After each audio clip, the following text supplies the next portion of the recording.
Amigos de la Agencia Andina, muy buenos días.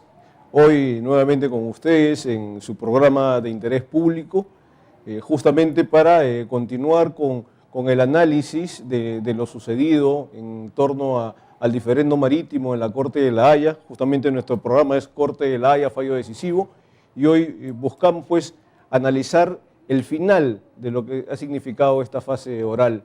Justamente hoy nos acompañan el profesor universitario, analista internacional, don Hugo Guerra, y el profesor también universitario y analista, don Fabián Bayas. Sin más, me gustaría pues iniciar esta conversación y poner sobre la mesa la primera pregunta, es ¿cómo han entendido ustedes, cómo han visto ustedes la exposición chilena de hoy que marca el final de esta fase oral? A ver, yo creo que se podría resumir con las siguientes palabras, no es más de lo mismo. Yo creo que no ha habido nada, tal vez algunos énfasis ha hecho, pero el argumento que ha ensayado hoy Chile en su última intervención no ha traído nada nuevo. Lo que sí, digamos, esto me preocupó mucho es que no buscara contestar las preguntas que se le dejó a Chile, ¿no? Sino que fue directamente a seguir argumentando que sí existe pues un tratado de límites entre Perú y Chile, ¿no? En su intervención, Chile tampoco no fue muy claro en contestar la pregunta que se había dejado el juez anteriormente, si es que con las herramientas jurídicas que existía en aquel año, 1952, podía Perú y Chile tener, digamos, establecer sus límites, ¿no? La respuesta peruana fue muy clara, no. Pero en el caso de Chile, la verdad que fue un poco más, si bien dijo que no, pero fue algo mucho más ambiguo y poco clara en general. Profesor Hugo, cuéntenos, ¿cuál ha sido su percepción? A diferencia de la primera etapa, en la cual el Perú siempre mantuvo una posición firme, pero frontal, transparente, sustentada solamente en la fuerza de la razón y en la fuerza del derecho, y que Chile en la primera etapa hizo un esfuerzo inconducente, pero yo diría que bastante ponderado. Esta vez me ha sorprendido y he quedado muy fastidiado con la postura chilena. No solo, como bien lo dice el profesor Bayas, porque Chile no ha introducido ningún elemento sustantivo nuevo, sino porque ha perdido la ecuanimidad que se mantuvo durante todo el proceso previo.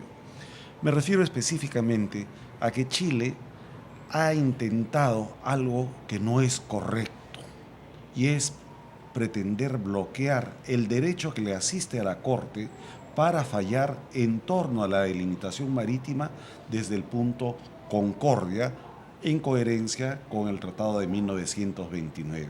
Esta es una argucia legal del equipo chileno que me parece grave. Igualmente me parece muy mal que Chile haya introducido el tema repentino, equivocado, antojadizo y sin sustentación respecto del eventual daño, que le pondré las comillas al término daño, que se irrogaría a la población de Iquique. Esto nada tiene que ver con el tema que está siendo objeto de deliberación en este momento ya por parte de los jueces. Y el tercer elemento que igualmente me ha molestado mucho de la presentación chilena es pretender una vez más vincular los actos soberanos del Perú y del Ecuador respecto de su delimitación marítima del año 2011 en una actitud chilena infraterna que, de prosperar, por supuesto, afectaría de manera muy grave el orden jurídico internacional. Fabián, me gustaría ahondar en la no respuesta chilena. Si bien no absolvió la interrogante del juez marroquí, dejó estas dudas que plantea el profesor Guerra. Sí, los vacíos son enormes, ¿no? Y yo creo que esto obedece específicamente que no tiene los argumentos necesarios para poder justamente contestar en forma eficiente a la inquietud que dejó el juez anterior. Y eso se puede observar claramente que cuando no tiene los argumentos jurídicos comienza a llenar el espacio con lo que se ha basado en gran parte de la posición chilena, ¿no? Lo que es la práctica en general, que Chile ha tenido la soberanía del paralelo para abajo, y el Perú nunca ha ejercido esa soberanía. Cuando no tiene los elementos jurídicos es justamente que apunta a poder llenar, y realmente en una parte de la intervención de hoy día volvió a hacer lo mismo, de llenar de documentación acerca de lo que era que Perú nunca había ejercido soberanía y que había, de hecho, de ipso facto, había dejado de pretender ese territorio. Y lo segundo, que también es importante elemento para llenar ese vacío, es que nuevamente trajo a Ecuador a la mesa, en una forma bastante mañosa, porque sacaba citas muy descontextualizadas de lo que eran las intervenciones de Correa anteriormente, buscando que esto era un pleito de 2 contra 1. Pero acá no valen las matemáticas, no es una elección, no es una democracia. Aquí lo que se juzga tiene que ver con criterios jurídicos y legales y no numéricos, ¿no? Profesor Guerra, el hecho de que Chile hoy haya pretendido parametrar a la Corte al señalar que no puede o no debería dar un fallo en torno al tema limítrofe marítimo, ¿no? A partir de la Concordia, ¿cómo entenderlo ya un manotazo ahogado? Bueno, en todo momento la causa chilena se ha demostrado largamente ya que es insubsistente, vale decir, no tiene sustancia real. Y no tiene sustancia real porque Chile trató de desviar el caso que el Perú planteó francamente como una simple delimitación marítima para reconvertirlo en un debate estéril, académicamente entretenido, interesante para nosotros como abogados, pero para el objeto que está siendo debatido era irrelevante, que es el derecho de los tratados. No tienen nada que ver. Entonces, Chile además ha ofendido a la Corte en reiteradas oportunidades. En su primera intervención hace una semana comenzó a través del profesor francés, el profesor Dupuy, mencionando que pedía disculpas por haber hecho modificaciones a su alegato escrito, lo cual es absolutamente inusual y es incluso una falta de respeto a los magistrados. Porque ¿en qué consisten las audiencias orales en una corte internacional? En hacer una sustentación argumentada de aquello que ya ha sido presentado documentalmente. Por otra parte, cuando Chile hace estos cambios después de haber reconocido oficialmente que el Perú no había aportado ninguna sorpresa, y no la aportamos porque no había por qué. Nuestra posición siempre única, constante, transparente.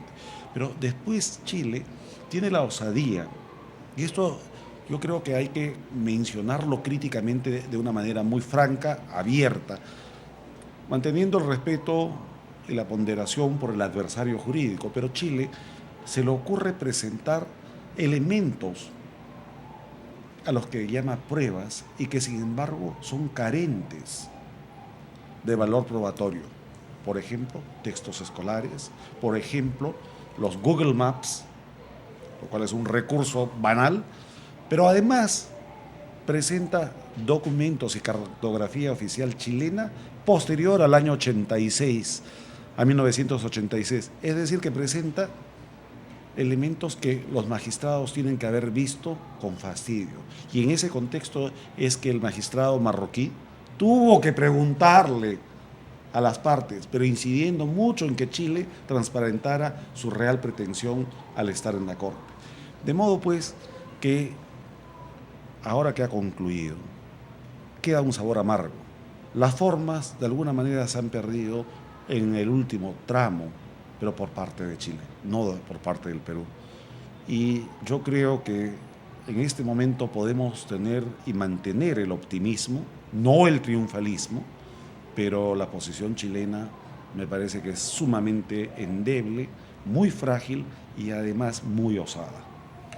Fabián, en las últimas horas Chile le ha puesto especial énfasis, y hoy lo ratificó hoy en la madrugada y en el cierre, del tema de los usos y prácticas, tratando de sustentar su posición. El hecho de que no se haya respondido, disculpa que insista, el tema de la pregunta del juez marroquí, ¿cómo debemos percibirlo los peruanos? Como una debilidad del argumento chileno, ¿no?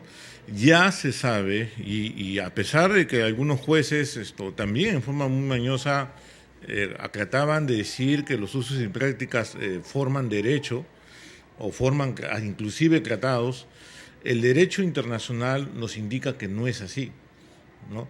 No puede la práctica y sobre todo, digamos, la práctica de tan pocos años formar un derecho de soberanía, para ejercer soberanía sobre un territorio marítimo. Y esto se puede observar, por ejemplo, en el caso del fallo entre Colombia y Nicaragua, ¿no? Colombia había ejercido soberanía en el territorio que posteriormente la Corte ha dicho, pues justamente, de que no le favorece y que van a tener que, o de hecho ya después del fallo, ha pasado a tener soberanía en Nicaragua. Entonces, si nos guiamos por criterio de soberanía, podemos ver que en el fallo entre Colombia y Nicaragua no se ha seguido ese criterio. Entonces, creo que es una respuesta de Chile, junto con otras iniciativas, como por ejemplo lo de la isla, que me parece pintoresco, ¿no? Por no decirle de otra manera. Averigüé supuestamente de qué tamaño era la isla y no tiene más que 49 metros cuadrados, o sea, más pequeño que un mini departamento, ¿no? Entonces era pues casi una broma el poder tratar de sorprender así a un tribunal pensando que aquí existe pues otros criterios para poder formar la frontera a través del paralelo, si es que justamente hubiera existido esta isla en forma real, ¿no? Entonces, lo tenemos que tomar así, ¿no? La falta de argumentos contundentes a nivel jurídico, y es por eso pues que invoca pues otro tipo de estrategias. Profesor Guerra, permítame plantearle la pregunta igual que a Fabián. Chile argumentó hoy, ¿no?, el tema de los usos y prácticas. Mencionó nuevamente la declaración del 52 como un tratado de límites y han dicho de que todos estos temas implican una naturaleza abrumadora de su posición. ¿Es cierto esto? No, no es cierto. Y la razón es muy sencilla. Yo quisiera hacer una precisión de índole jurídica. Durante todo el periodo comprendido entre el año 52 y el año 2012, Chile jamás ha ejercido soberanía. Nosotros no se la reconocemos sobre ese espacio marítimo. Lo que ha ejercido es un acto de dominio unilateral. Consecuencia, los términos me parece que tenemos que subrayarlos porque no estamos pretendiendo restarle soberanía a un país vecino porque el Perú jamás ha pretendido tampoco algo que le sea ajeno. Lo que queremos es que ese acto unilateral de dominio termine para que con la decisión de delimitación de los magistrados se empiece a armonizar tanto los derechos territoriales como luego los derechos económicos. Por otra parte, el profesor Alain Pelé, al término de la primera presentación, dejó planteada una pregunta y un reto. ¿Podrá Chile hacer lo que en este caso le correspondía? Es decir, llevar adelante la carga de la prueba de que realmente en algún momento se establecieron los límites de manera oficial. No, Chile no ha podido hacerlo. Sin embargo, y esto es otra de las cosas que a mí, francamente, desde el punto de vista democrático, de alguien amante de la paz, pero que además tengo la especialidad en el derecho internacional, me afecta y me preocupa. Mientras la defensa chilena se presentaba en la Corte el día de hoy, en el entorno desde Chile ha habido todo un manejo psicosocial pretendiendo que el reconocimiento de que el año 52 sí se estableció un tratado, era un tratado de límites. Frente a eso hay que aclarar y hay que ser muy didácticos con la opinión pública. Los documentos del año 52 fueron para establecer la doctrina de las 200 millas y concurrieron el Perú, Ecuador y Chile. Y sí, el año 1973, lo mismo que el otro documento de 1954, fueron registrados como tratados, porque eso es lo que corresponde de acuerdo a la Convención de Viena. Nadie jamás ha negado que estemos frente a documentos que se llaman genéricamente tratados, pero el Perú sí ha demostrado, y Chile no ha podido levantar esta observación sustantiva, que esos tratados nunca estuvieron orientados a definir, a establecer una frontera marítima polivalente. Y la pretensión de incluir en esto al Ecuador, pese a que tenemos un tratado... Es un acto infraterno. Primero es un acto infraterno porque Chile conoce perfectamente que los documentos del 52 fueron para establecer una doctrina regional. Fue un acto revolucionario que nació del Perú y al cual se sumaron simplemente Ecuador y Chile. Y que el año 54 no se hizo más que defender nuestro patrimonio marino frente a la depredación de las grandes flotas de esa época, como la flota de Onassis. Y luego, el año 2011 es un acto soberano, con características propias que permiten la delimitación de la frontera marítima entre el Perú y Ecuador, que nada tiene que ver con el caso chileno. Concluyo diciendo en este punto que que Chile, en consecuencia, está actuando infraternamente al pretender cuestionar decisiones soberanas de otros dos países y, peor todavía, romper el orden jurídico internacional en esta zona del mundo. Fabián, sí. Quería comentar esta idea, ¿no? Definitivamente la Declaración de Santiago es un tratado, ya como dijo el doctor Guerra, pero no es un tratado de límites, que ya hemos visto que tiene que tener algunos requisitos que no los tiene, ¿no? Ya a base de anteriores fallos que se han dado por la misma Corte, ¿no?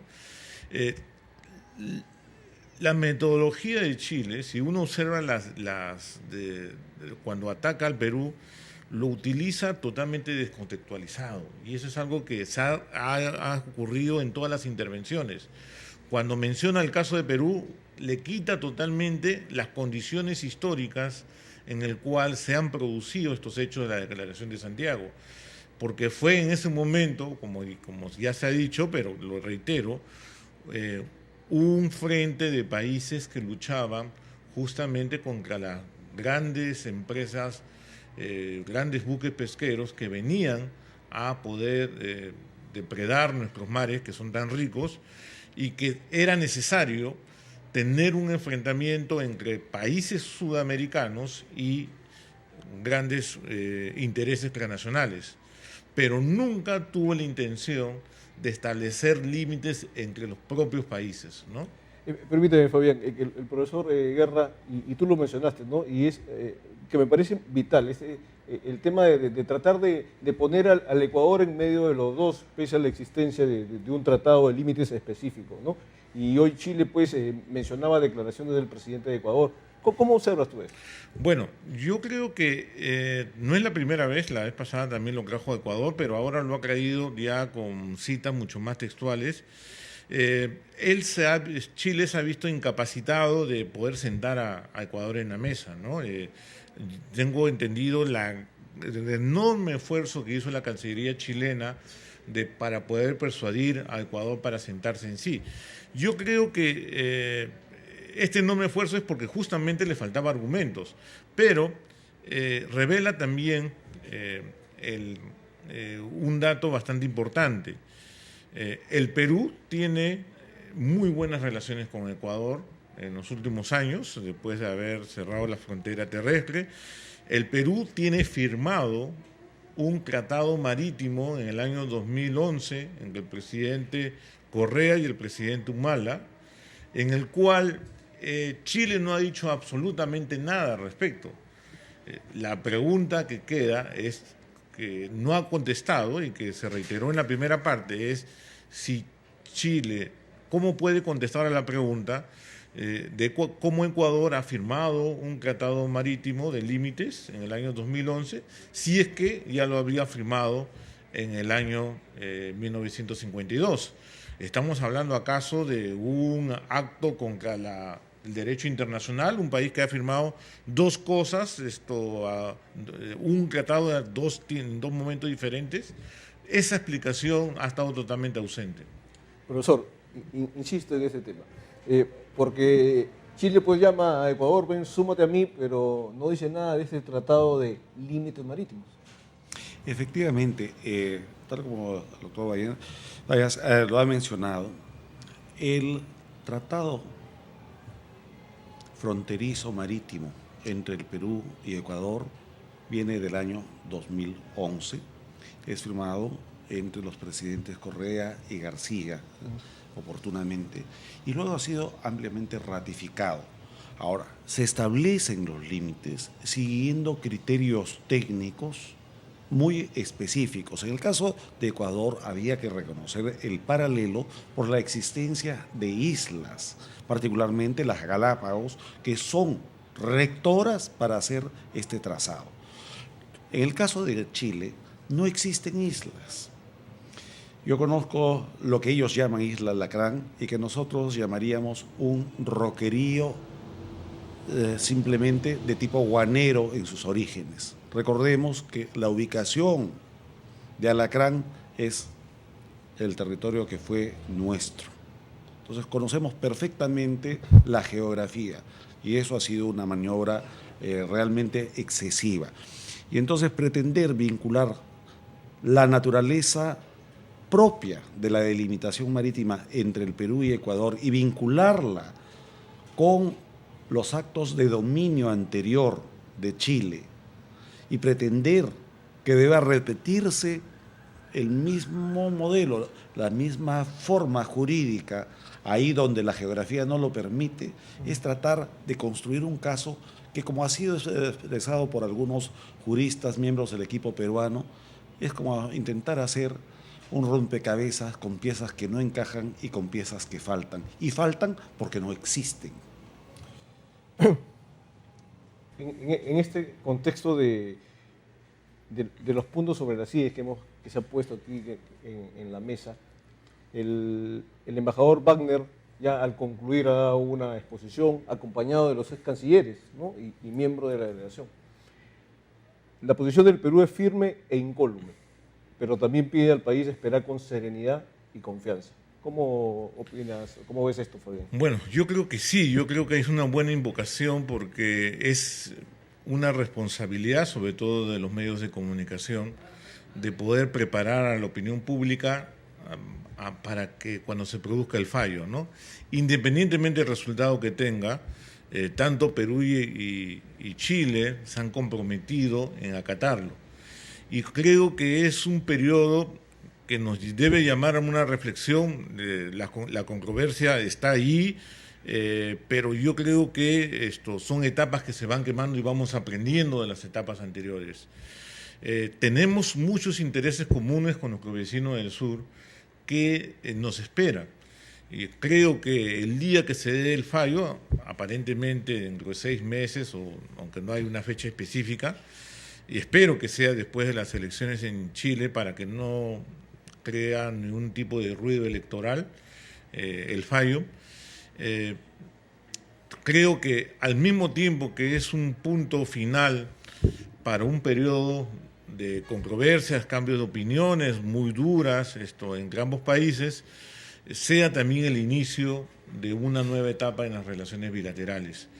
Es la última frontera que nos queda definir con todos los países y yo creo que luego de ganar toda esta experiencia de este periodo de controversia, debemos mirar para adelante, ¿no? Tenemos muchos intereses económicos, lo hemos repetido mucho, a nivel comercial, pero no solamente eso, sino la integración interpersonal que es bastante importante por la comunidad de peruanos que está en Chile, creo que son alrededor de 200.000, y los decenas de miles de chilenos que visitan Tacna todos los días en búsqueda de servicios, que esa interacción personal hace que justamente nos conozcamos mejor y como todo el mundo desea, mantengamos pues un periodo de armonía y paz mirando para un futuro común. Profesor Guerra, el agente peruano Alan Wagner también señaló pues de que no siempre el que dice o el que tiene la última palabra es quien habló, sino lo tiene la Corte. Así es. Si intentáramos un cierre de todo el proceso hasta este punto, habría que recordar a quienes siguen este programa que primero el Perú ha dejado bien fundamentado ante la Corte 2 pedidos expresos y 1 implícito. El primer pedido es la delimitación marítima en lo que llamamos el triángulo interior. Segundo, el reconocimiento de nuestra soberanía sobre las 200 millas marinas, más allá de las 200 millas de Chile. Y tercero, y esta es la parte implícita, que inevitablemente la Corte debe sentenciar respecto al límite a partir del punto concordia establecido en el Tratado de Paz, Amistad y Límites y su protocolo complementario de 1930, el año 29. El segundo término, quisiera también mencionar que Chile ha hecho su mejor esfuerzo apelando a recursos que ya hemos comentado hace un momento y que son los criticables. Pero luego de esto, debemos entrar a un periodo de mucho cuidado y de mucha tranquilidad, donde debemos mantener el optimismo, pero no el triunfalismo, porque aquí en más quedará esperar primero la sentencia, luego establecer nada menos que las formas de explotación económica conjunta y finalmente, solo cuando todo esto esté culminado y cuando nuestra frontera marítima esté cerrada, podemos esperar un periodo de complementación, de cooperación y de trabajo conjunto dentro del marco de la Alianza del Pacífico y específicamente orientada al aprovechamiento conjunto del potencial que tenemos ambos países de cara al Asia. Fabián, al término de la exposición chilena, es decir, el resumen de la exposición chilena fue al final que pide a la Corte declarar improcedente la demanda peruana. ¿Qué opinión te mereces? Bueno, a mí no extraña eso, es totalmente natural que pueda que defienda, digamos, sus intereses, la posición chilena, pero lo que sí me parece que no fue muy buen gusto es una invocación de decirle a la Corte: oye, si fallas a favor de Perú, mira el problema que vas a originar en todo el continente, y poniendo un mapa de los paralelos que supuestamente tiene Ecuador con Colombia, Colombia con Panamá. Entonces, he ahí lo que me pareció que no era muy elegante, por decir en palabras, en otras palabras, la argumentación final de chilena, ¿no? Creo que pudo haberse quedado ahí simplemente en los agradecimientos y no esa invocación que yo creo que estuvo de más, ¿no? Y que no fue muy elegante, por decirlo de una manera. Amigo del programa de Interés Público, damos la bienvenida al general Otto Guibovich, ¿no? Ex comandante general del Ejército, y de quien también quisiéramos recoger sus impresiones en torno a la culminación de la fase oral realizada el día de hoy ya con la ponencia chilena. Creo en primera instancia que ya tenemos el panorama completo, ¿no? Hemos escuchado las 2 exposiciones iniciales del Perú, luego la de Chile y finalmente el cierre de cada uno de los equipos. Cada equipo ha hecho, creo, lo que tenía que hacer, ¿no? Hoy día, en particular, Chile está un poquito más elocuente, más agresivo, si se quiere, con mucho efecto, buscando mucho efectismo, ¿no? Muchas imágenes y casi todas con líneas paralelas entre los países.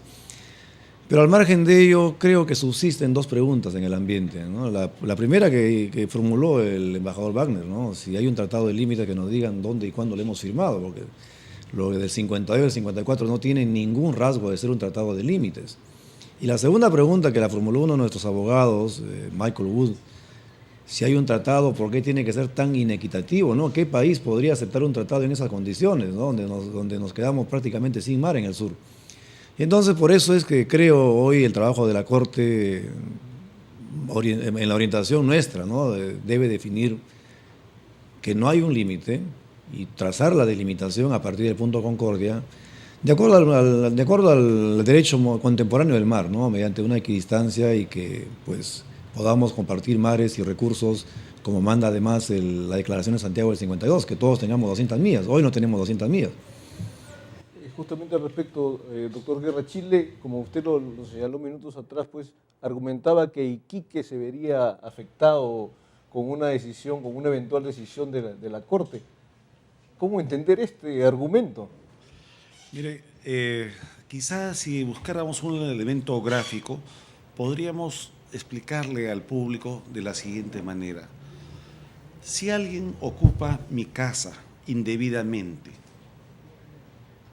y yo tengo que recurrir a un juicio para que la autoridad lo obligue a desalojar, ese inquilino precario, ese ocupante ilegal, después a mí no me puede pedir que lo resarza por las supuestas mejoras que ha hecho o por el daño que se le pueda causar a sus intereses.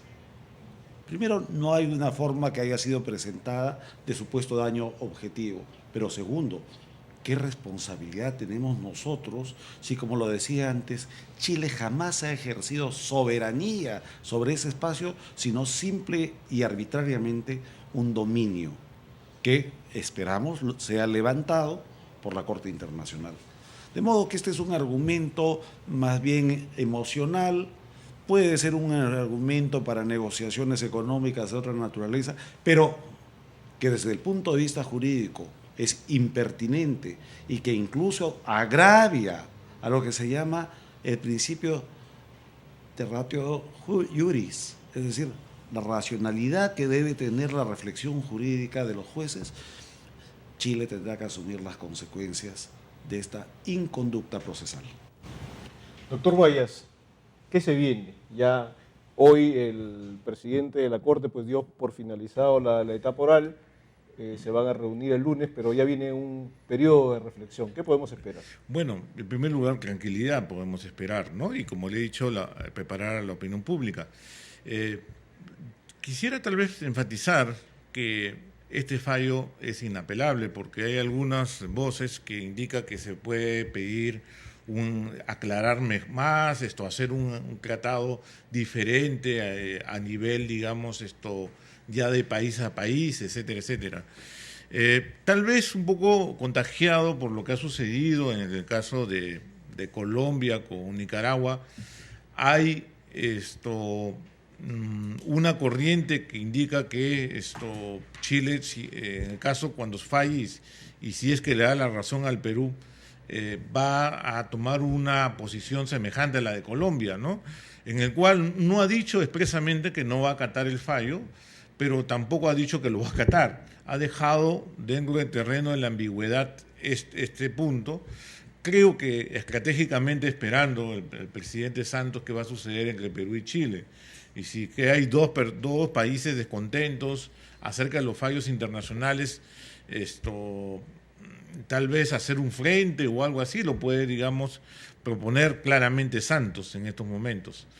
Entonces, yo creo que esa alternativa de que Chile no cumpla el fallo es casi inexistente, casi, diría yo, ¿no?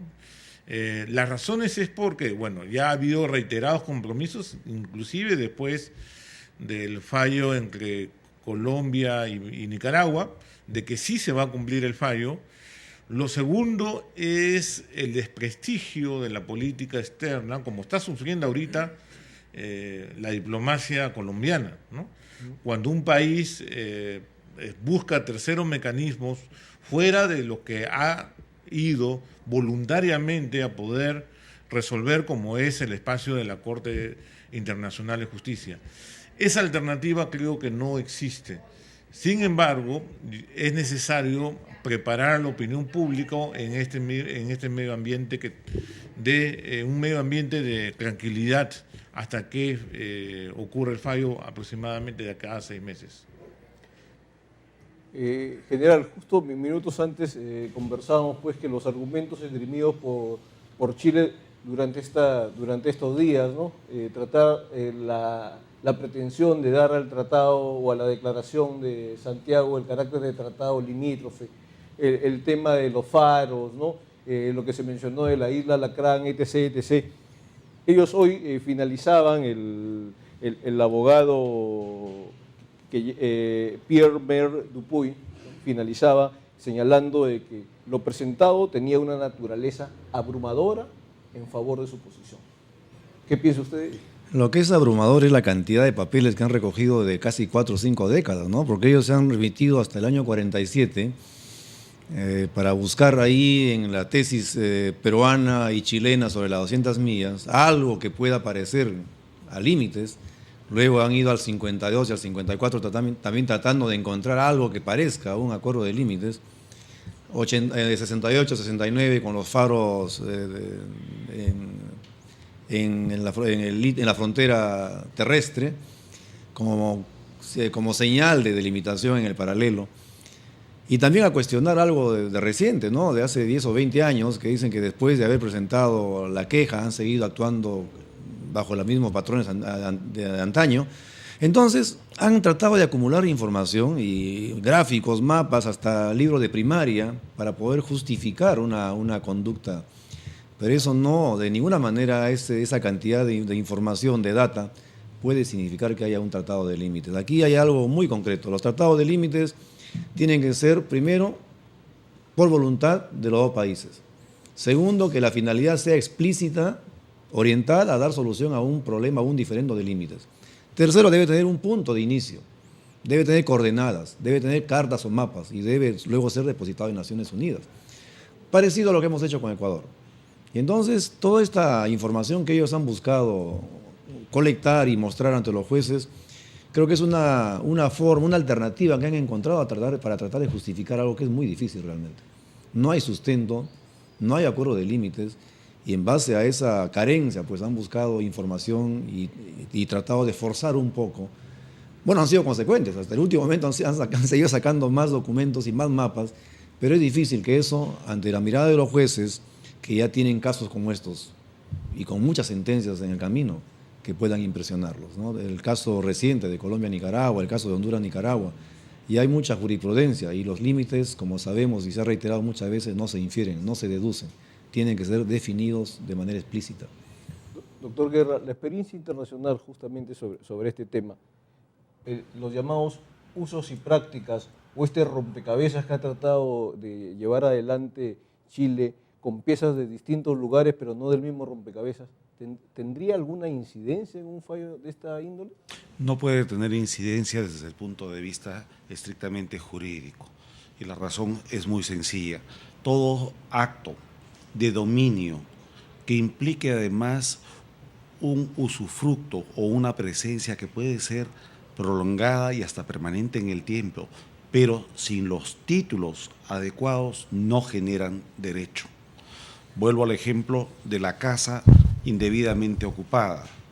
Si un ocupante precario invade mi propiedad y yo le demuestro que los títulos de propiedad son míos, el momento que el juez me da la razón, ese ocupante precario tiene que retirarse. No me importará si dice, bueno, pero es que yo estuve acá 5 años, 10 años o 20 días. No se genera derecho. Chile está intentando, hay que entenderlo desde su perspectiva, pero está intentando el absurdo jurídico de pretender que eso sea reconocido. Y como bien ha mencionado el general Guibovich, para que existan límites reconocidos jurídicamente, tiene que haber, primero, voluntad de las partes. Acá claramente no hay. Segundo, tiene que haber todo un proceso técnico de delimitación y demarcación. En el caso del mar, como en el caso de la tierra, está todo el factor geodésico que tiene que ser muy bien precisado. En este caso no existe tal precisión. Luego tiene que haber un registro del tratado que debe ser explícito, específico y bilateral. El 52 y 54, por lo demás, no fue bilateral, sino trilateral, porque incluía a Ecuador. Y tiene que registrarse ante Naciones Unidas siempre y cuando corresponda con su línea de bases. La línea de bases chilena es muy posterior al 52 y 54. Entonces, francamente, no quisiera que esto sea tomado como una inquina o como un comentario particularmente duro respecto de Chile como Estado y como nación, que como cualquier otro Estado nos merece respeto. Pero en este caso, el equipo de defensa chileno ha actuado fantasiosamente. Ha tratado de crear una causa ahí donde no existe. Por lo mismo, el equipo jurídico peruano utilizó la figura del rompecabezas, que no solamente no encaja, sino, lo vuelvo a mencionar, tiene piezas que no existen. Fabián, bajo este análisis muy preciso que se ha realizado aquí en la mesa, ¿cómo podemos evaluar el rol de los medios de comunicación en estos días? Bueno, yo creo que me ha sorprendido gratamente los medios de comunicación peruanos en general. Yo creo que como nunca ha habido acceso a la información muy detallada en la mayoría de ellos, ¿no? Son pocos los medios de comunicación que han tratado de tomar posiciones patrioteras, chauvinistas, y yo creo que ha actuado en general con mucha responsabilidad informando a la población. La verdad que no sé mucho lo que son los medios de comunicación de Chile si han cumplido la misma función, pero creo que esta cobertura muy amplia, sobre todo favorecida por la exposición del lado peruano, que tuvo una característica que no tuvo la chilena, que es la claridad de los argumentos del lado peruano. En cambio, uno puede comparar hoy los argumentos dados por el Perú y los argumentos dados por Chile, y vemos que la contundencia y la claridad que tienen los argumentos peruanos, que no la tiene Chile, ¿no? Porque Chile apela a muchos parches, al armar argumentos de muchas maneras, ¿no? Entonces, esto ha ayudado porque yo creo que tenemos en general una opinión pública informada, que es tan importante cuando existe controversias entre estados como la que enfrentamos el día de hoy. General, ¿cuál es la percepción que tiene usted sobre el tema de el accionar de los medios de comunicación, la actitud de unidad que se ha notado en los diversos sectores políticos frente a este caso? Hace algunos meses había cierta preocupación mirando un poco hacia la fase oral.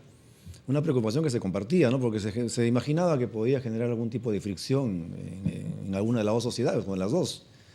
Pero creo que han habido reuniones, dicho sea de paso, ¿no? Han habido equipos, los presidentes en primera instancia manifestaron explícitamente la convicción de respetar el fallo, los cancilleres hicieron lo propio, el ministro de Defensa hicieron lo propio. Han habido reuniones de académicos, de historiadores, han habido diplomáticos, de la sociedad civil en su conjunto. También la prensa se ha reunido. Y creo que todo este clima bastante distendido, creo yo bastante responsable con que la prensa de ambos países ha tratado el tema, es consecuencia de eso.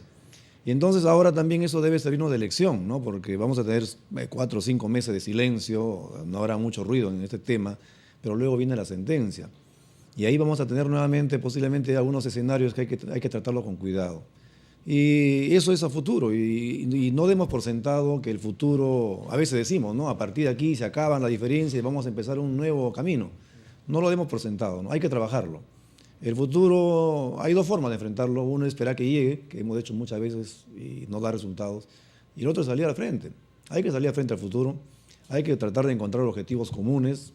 Tenemos algunas perspectivas como parte de la Alianza del Pacífico, por ejemplo, que se pueden aprovechar. Chile y Perú, yo le he manifestado en varias ocasiones, ¿no? Son los dos países que exportan más del 50% del cobre del mundo y no hemos hecho nada en común. Tenemos entre los dos países casi el 50% de las reservas del cobre del mundo. Ahí tenemos un enorme potencial bilateral que no lo aprovechamos. El mismo litoral, ¿no? El 75% del litoral sudamericano es peruano y chileno. Y de frente a Asia, de frente al mundo.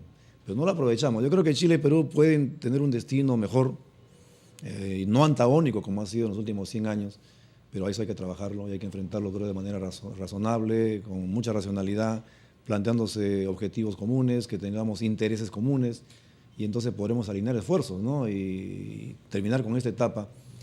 Por eso, de cara a la sentencia, hay que trabajar también, ¿no? El futuro no podemos esperar lo que llegue, hay que ir a buscarlo, ¿no?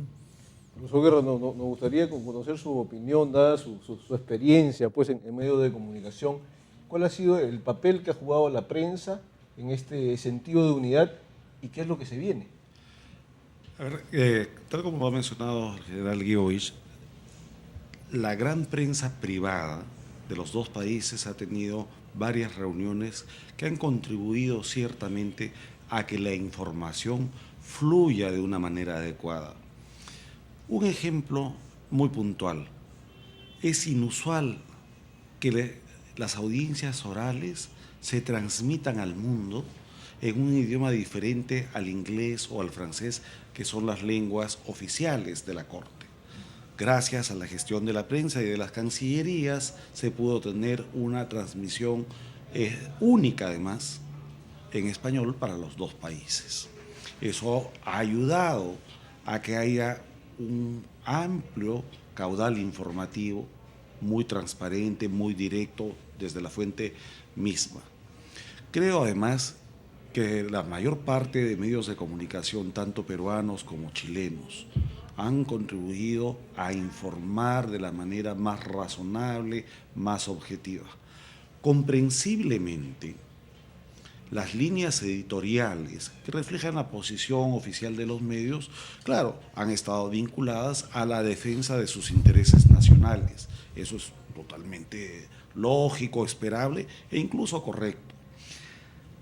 En el caso del Perú, ha habido opiniones múltiples, bastante bien fundamentadas, a veces congruentes y coincidentes con el accionar de un equipo extraordinario de la Cancillería peruana, que no es solamente de ahora, sino que viene del año 86 en adelante.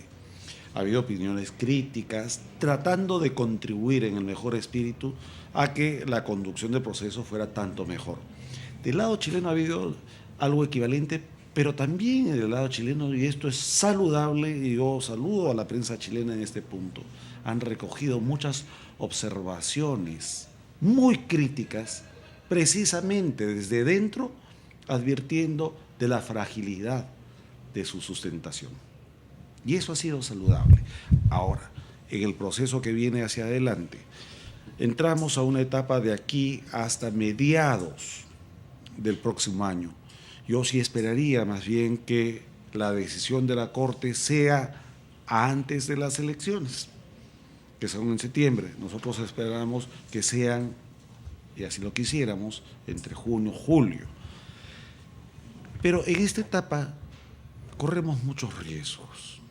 Lo que no se ha dado hasta el momento, que podrían ser pequeños incidentes fronterizos de nivel pesquero artesanal, en la zona de migraciones, en aduanas, en que eventualmente militares sureños intentasen hacer ejercicios no programados, y en fin, que algunos segmentos patrioteros generaran actos de hostilidad contra personas e intereses peruanos en Chile y al revés, personas e intereses chilenos en Perú. Todo esto puede ser una chispa que genere una tensión, y esa tensión puede escalar rápidamente.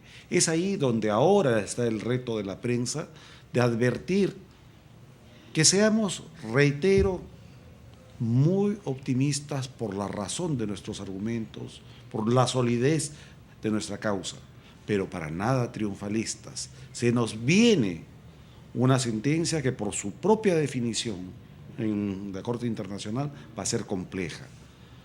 De modo que no alentemos posiciones radicales ni dentro del Perú, y espero que en Chile la prensa contribuya igualmente a aplacar cualquier intento de desvirtuar un proceso que es jurídico. Como cierro con esto, como lo dijo muy bien el agente oficial del Perú, el embajador Alan Wagner, tenemos un contencioso jurídico, no tenemos un pleito político.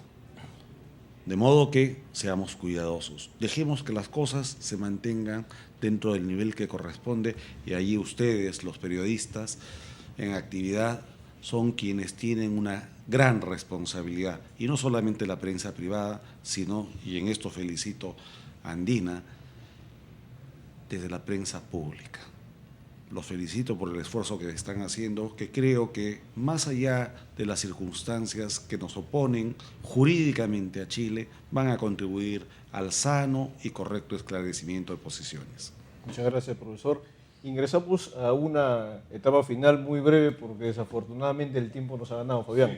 Últimas palabras. Yo quisiera colocar, digamos, en mis últimas palabras a reflexionar acerca de lo que ha sido este equipo que ha trabajado por varios gobiernos para poder enfrentar este litigio.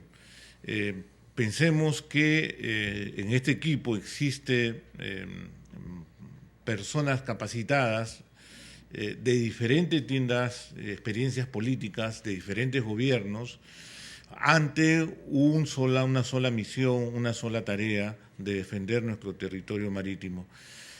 Mi reflexión va a lo siguiente: si esto es lo que nos une, ¿qué cosa más podríamos hacer los peruanos si tuviéramos la capacidad de dejar de intereses políticos de lado y unirnos en objetivos de esa naturaleza? Yo creo que nos esperaría mucho, ¿no? Esa es mi última reflexión. Muchas gracias, Fabián. General, una última reflexión. Cómo no, muchas gracias. Fíjate, el año 2007 la Corte dictó una sentencia en el caso Nicaragua-Honduras. Y como consecuencia de esa sentencia, los dos presidentes, Zelaya y Ortega, se reunieron en la misma frontera para mostrar su acuerdo, ¿no?, y su compromiso con acatar el fallo. Y creo que fue una magnífica señal. Cosas como esas, gestos como esos son positivos en estos casos, ¿no? Habría que ver de repente, imagino que tenemos el tiempo por delante y las cancillerías trabajarán en ese sentido, pero creo que es un tiempo de gestos, ¿no?, de gestos de buena voluntad. Y también pedirle pues a nuestros compatriotas que en esta época de espera seamos optimistas, pero también seamos prudentes, ¿no? Seamos prudentes y seamos bastante serenos. Nadie sabe realmente cuál puede ser la sentencia. Nosotros tenemos nuestras razones y creemos que son de mucho peso. Ellos tienen las suyas y entonces serán los jueces quienes determinen. No va a ser ni peruanos ni chilenos quienes decidan, sino terceros, y hay que esperar con optimismo y mucha serenidad. Gracias, general. Sí, muy brevemente. Yo quisiera terminar recordando una fotografía que se ha publicado estos días en toda la prensa peruana. Es la imagen del ex canciller y agente del caso peruano, el embajador Alan Wagner, el canciller actual, Roncagliolo, el ex canciller García Belaúnde, el ex canciller Ferrero, el ex canciller Rodríguez Cuadros. Lo que esto nos dice, junto a todo un gran equipo, es que, como lo ha señalado el doctor Valleras, el general Gibois, hemos tenido la capacidad de mostrarle al mundo y a nosotros mismos que estamos frente a una política de Estado que sí es susceptible de ser mantenida en el tiempo, gracias a mantener también una administración especializada en esta materia como en otras, y nos ha permitido demostrarle al mundo que los peruanos sí somos capaces de tener unidad nacional. Esa unidad nacional debe mantenerse muy especialmente en este periodo hasta la sentencia y después de conocida esta, cualquiera que sea, sin triunfalismos, sino con optimismo, avanzar para crear un futuro de complementación, cooperación, paz con todos nuestros vecinos regionales. Bien, amigos del programa de Interés Público, agradecemos a quienes nos han acompañado esta ya tarde en la mesa y con nosotros hasta una nueva oportunidad. Muchas gracias.